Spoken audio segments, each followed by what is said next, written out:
Uno de los pasajes más impactantes de la Biblia sobre la historia y el destino de las naciones se encuentra en Daniel capítulo 2. En un sueño profético, Dios le reveló al rey de Babilonia, Nabucodonosor II, lo que habría de suceder en los tiempos venideros. En la visión, contempló una imponente imagen compuesta por diversos materiales, cada uno representando una sucesión de imperios que gobernarían el mundo: Babilonia, Medo-Persia, Grecia, Roma y por último una confederación de reinos de la cual surgirá el anticristo, quien será destruido cuando Jesucristo regrese por segunda vez. En este video exploraremos el significado de esa visión y cómo estos imperios se conectan con el mundo actual. Verás mapas contemporáneos que te ayudarán a identificar qué países formaron parte de esos antiguos imperios y por qué siguen siendo relevantes hoy. Acompáñanos en este recorrido profético e histórico, donde la Biblia y la historia se unen para revelar el pasado, el presente y lo que está por venir. La imagen que vio Nabucodonosor era enorme, de brillo deslumbrante. Estaba de pie ante él y su aspecto era terrible. La interpretación comienza con la cabeza de oro, símbolo del imperio babilónico, considerado la primera gran potencia mundial. Fue un centro clave de cultura, religión y economía. Practicaban el politeísmo, usaban la escritura cuneiforme y construyeron templos llamados zigurats. Destacaron en astronomía, matemáticas y arquitectura. Este imperio duró más de 1000 años y tuvo dos períodos principales. El primero fue el Imperio Amorreo, también conocido como Paleobabilónico. Los amorreos fueron un pueblo semita occidental originario del oeste de Mesopotamia. Con el tiempo se integraron con las culturas sumeria y acadia y finalmente lograron dominar la ciudad de Babilonia, especialmente durante el reinado de Hammurabi, el monarca amorreo más destacado de esa época. Hammurabi es reconocido por haber promulgado uno de los primeros códigos legales escritos de la historia, el Código de Hammurabi, una obra fundamental del derecho antiguo. Desde la perspectiva bíblica, los amorreos son presentados como una nación poderosa y pagana, que habitaba parte de la tierra de Canaán. Fueron uno de los principales enemigos de Israel durante la conquista de la tierra prometida, y su derrota se atribuye directamente a la intervención divina en favor del pueblo escogido. Aunque no eran originarios de Canaán, históricamente los amorreos se establecieron en regiones montañosas de la zona y fundaron varios reinos. Por ello, las escrituras los incluyen entre los pueblos cananeos, pese a su distinto origen étnico. El imperio paleobabilónico, centrado en la ciudad de Babilonia, abarcó principalmente el actual territorio de Irak y partes del noreste de Siria, con menor presencia en zonas de Kuwait e Irán.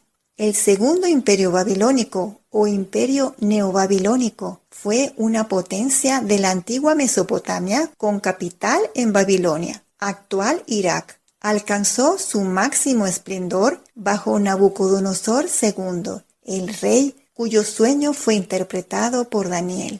Durante su dominio, el imperio conquistó amplios territorios del cercano oriente, que hoy corresponden a Irak, Siria, Líbano, Israel, Jordania y Kuwait, así como zonas del noroeste de Arabia Saudita y en ciertos períodos regiones del suroeste de Irán. El pecho y los brazos de la imagen eran de plata y representan al imperio medo-persa, también conocido como el imperio aqueménida.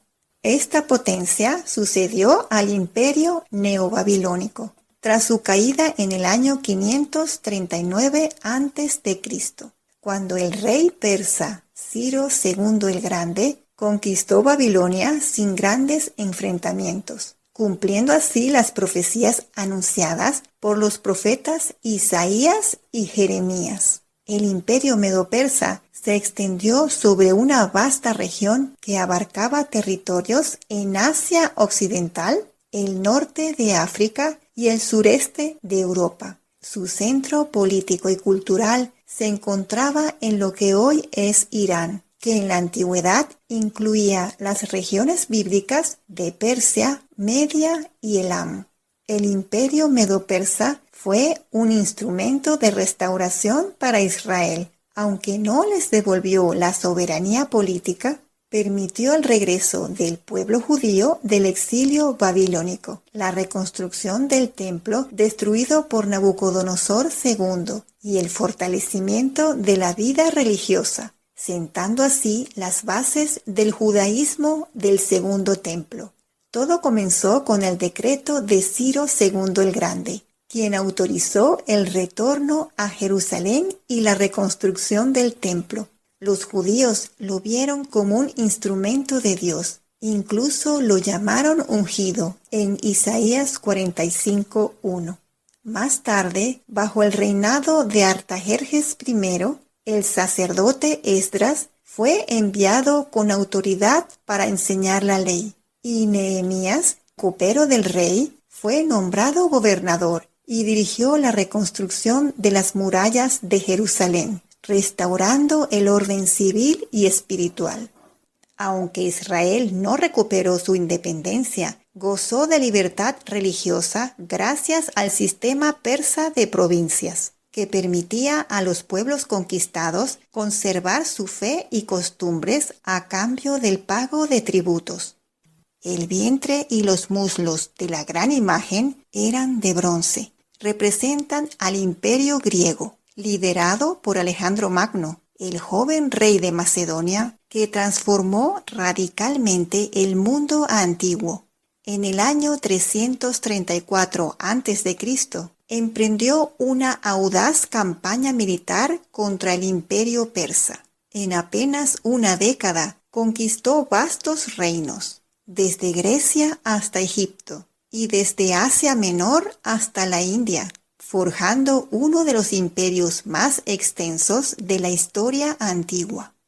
Tras su muerte prematura en el 323 a.C., sin un heredero legítimo, su imperio se dividió entre 4 de sus generales, conocidos como los Diádocos: Casandro, que tomó Macedonia y Grecia; Lisímaco, que controló Tracia y Asia Menor; Seleuco, que estableció su dominio en el oriente, incluyendo Siria, Babilonia y Persia; y Ptolomeo, quien gobernó Egipto. Aunque el imperio se fragmentó, la cultura griega, el helenismo, perduró con fuerza en todas estas regiones. Los reinos helenísticos persistieron por casi 2 siglos, pero el poder griego comenzó a declinar con el ascenso de Roma como nueva potencia dominante. Las piernas de hierro de la imagen representan al Imperio Romano, símbolo de fuerza militar y dominio extenso.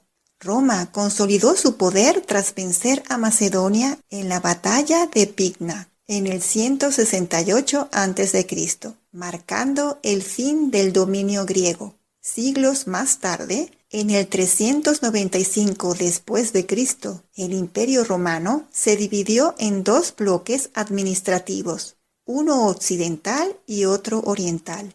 El Imperio Romano de Occidente, cuya capital fue primero Roma y más tarde Rávena, se extendía por gran parte de Europa occidental y el norte de África. Su caída se produjo en el año 476 después de Cristo, cuando el último emperador, Rómulo Augustulo, fue depuesto tras la invasión de pueblos germánicos. Este acontecimiento marcó el fin de la antigüedad y el comienzo de la Edad Media en Europa occidental. El Imperio Romano de Oriente, con capital en Constantinopla, actual Estambul, también conocido como Imperio Bizantino, Abarcó los territorios de los Balcanes, Asia Menor, el Levante y parte del norte de África. Su caída ocurrió en el año 1453 después de Cristo, cuando Constantinopla fue conquistada por el Imperio Otomano y rebautizada como Estambul. Con este acontecimiento se puso fin de manera definitiva al Imperio Romano, que en Oriente había perdurado casi 1000 años después de la caída de Roma. Los pies y los dedos de la imagen eran en parte de hierro y en parte de barro cocido, lo que simboliza un reino futuro formado por naciones con culturas y religiones diversas. Será un reino dividido, fuerte en lo militar, con armamento nuclear y tecnología avanzada como la inteligencia artificial, pero esencialmente frágil e inestable. Aunque buscará mantenerse unido por medio de alianzas humanas, no logrará una cohesión verdadera, tal como el hierro no se mezcla con el barro. Los 10 dedos de los pies de la imagen en Daniel 2 simbolizan una confederación de 10 reinos que surgirán en los tiempos finales. Esta misma profecía se desarrolla en Daniel 7, donde una cuarta bestia aparece con 10 cuernos, también representando a esos reinos. De entre ellos surgirá un cuerno pequeño, el Anticristo, quien se levantará después de la formación de esta alianza. Derribará a 3 de esos reinos y ejercerá un gobierno arrogante y blasfemo, en abierta rebelión contra Dios. Esta visión se amplía en Apocalipsis 12, 13 y 17, donde los 10 cuernos reaparecen asociados con el dragón y la bestia. Allí se revela que representan a 10 reyes que por un breve tiempo recibirán autoridad y entregarán su poder al Anticristo, actuando unidos en su oposición al plan de Dios. En los días de estos reyes, el Dios de los cielos establecerá un reino que no será jamás destruido, ni será dejado a otro pueblo, sino que permanecerá para siempre. En el sueño de Nabucodonosor, una piedra fue cortada del monte, no por mano humana, y desmenuzó el hierro, el bronce, el barro, la plata y el oro de la imagen. Esa piedra representa a Jesucristo, el Cordero de Dios, quien vencerá a todos los poderes del mundo. Ellos pelearán contra el Cordero, y el Cordero los vencerá, porque Él es Rey de Reyes y Señor de Señores.